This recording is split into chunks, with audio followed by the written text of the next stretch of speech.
औज़ुबिल्लाहिमिनश्शैतानिर्रजीम बिस्मिल्लाहिर्रहमानिर्रहीम अस्सलाम वालेकुम वरहमतुल्लाहि वबरकातुहू। मैं हूँ मिसेस कौसर और आप देख रहे हैं मेरा YouTube channel Mrs Kausar information. आज मेरी जो इक़्तिबास है उसका उन्वान है हकीम मोहम्मद सईद। और अगर आप मेरे चैनल पर नए हैं तो मेरे चैनल को सब्सक्राइब कीजिए, लाइक कीजिए, शेयर कीजिए, कमेंट सेक्शन में कमेंट्स दीजिए और बेल आइकन के बटन को प्रेस कर दीजिए ताकि मेरी आइंदा आने वाली नई वीडियोस जो है वो आपको मिलती रहें और आप उनसे मालूमात हासिल करते रहें। हकीम मोहम्मद सईद के बारे में बताती हूँ कि बरसग़ीर की धरती से बड़ी बड़ी हस्तियों ने जन्म लिया। हकीम मोहम्मद सईद जैसी हस्ती सदियों में जन्म लेती है। वो इस सदी की हमजहत और साफ की हामिल शख्सियत थे। क़हतुल रिजाल के इस दौर में ऐसा भी होता है कि धरती की ज़रख़ेज़ी ख़त्म हो जाती है और ऐसी शख्सियत के जन्म से धरती बांझ होकर रह जाती है। हकीम साहब दिल्ली में 1920 में पैदा हुए। क़याम पाकिस्तान के मौके पर 1948 में यानी कि 1948 में अपने अंदाज़े फ़िक्र और तामीर पाकिस्तान का जज्बा लेकर शहर क़ायद कराची तशरीफ़ लाए। दिल्ली का तरक्की याफ्ता घराना और दवाखाना अपने ब्रादर बुज़ुर्ग हकीम अब्दुल हमीद के सुपुर्द करके नहायत नामसाइद हालात में कराची में हमदर्द दवाखाने की बुनियाद रखी। हकीम साहब पाबंदी वक्त का बेमिसाल नमूना थे। उनकी रोज़ाना का माहाना चार्ट वक्त, मकाम और नौयत के अतबार से एक माह पहले ही शाया हो जाता था। कमाल और ताज्जुब की बात है कि बड़ी बड़ी हुकूमतों के निगरान और वज़रा भी इस किस्म की नज़्म व ज़ब्त और बाकायदगी की मिसाल पेश नहीं कर सके। हकीम साहब बच्चों, जवानों और बूढ़ों के तबीब थे।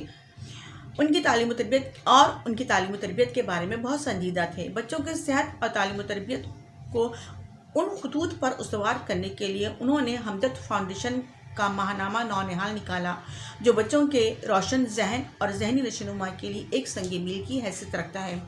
हम सब ने भी अपने बचपन में नौनिहाल जो है वो ज़रूर पढ़ा होगा और मैंने तो ख़ास तौर पर अपने बच्चों को नौनिहाल ही पढ़वाया है ताकि उनकी उर्दू भी बेहतर हो, उनको मुख्तलिफ मालूमात भी हासिल हो और वो कहानियों से लुत्फ़अंदोज़ भी हो सके, उनको पहेलियाँ भी बूझने आती हों और उन्हें लतीफ़े भी अच्छे से अच्छे समझने और सुनने में आते हों।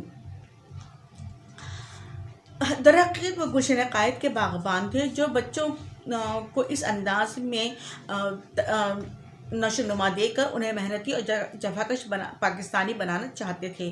क़ायद के फरमान काम काम और फ़कत काम का वो बेमिसाल नमूना थे, क्योंकि मेहनती और जफ़ाकश बच्चे ही कौम का मुस्तक़बिल होते हैं और ख़ुद उन्होंने अपनी इस मिसाल से जो है वो बच्चों को अपनी तरफ राग़िब किया।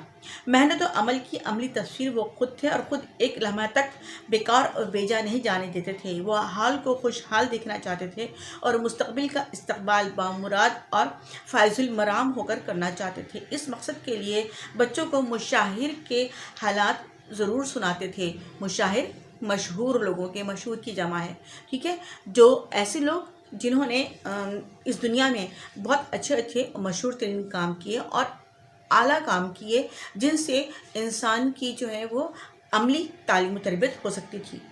ख़ुद अपनी ज़िंदगी बचपन और लड़कपन और जवानी के क़ुस्से सुनाते और वो इस कौल पर सख्ती से कारबंद थे कि खैरुल अशग़ाल तहज़ुबुल अत्फ़ाल, यानी कि जो भी मशग़ला हो, जो भी आपकी हॉबीज़ हो, उनमें खैर हो और यही बच्चों की तरबियत का बेहतरीन ज़रिया है। उम्मीद है आपको ये वीडियो पसंद आई होगी। लाइक कीजिए, सब्सक्राइब कीजिए। अल्लाह हाफ़िज़।